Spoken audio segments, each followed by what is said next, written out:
In the name of Almighty God, the gracious, the merciful, respected students, followers, I warm welcome you in our online academy, the ESL Academy by RANA. You can join us if you wish. Our contact number is 0305 6319 464. You can join us. You can even visit our YouTube channel, the ESL Academy by RANA.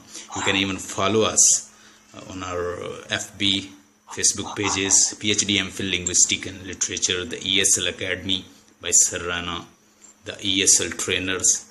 So you can follow us. You can listen to our lectures. If you wish, you can even visit our blog. Our blog is ranasirliterature.blogspot.com. So you are warm welcome. In today's lecture, we shall discuss about Samuel Beckett. We shall discuss his philosophy. We shall discuss Waiting for the Godot, its summary, characterization, themes. We shall also discuss what is theatre of absurd movement.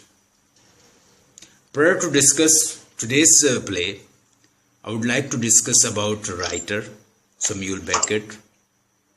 Where did he belong to and where he came from, what he wrote and for what purpose he wrote this play.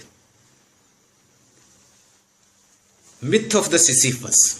It's a mythology, a kind of mythology, and this term was introduced by Albert Camus. He was an Algerian philosopher and he wrote an essay in 1942.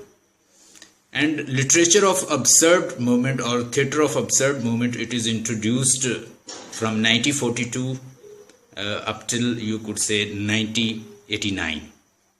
So if you talk about Samuel Beckett, yes, please. Do you want to ask a question? When this was introduced? It was introduced in 1942, and this absurd movement it introduced in 1942 till 1989. You can write it down if you wish. Yes. Till 1989. Yeah, and it is you could say first time Martin Esslin.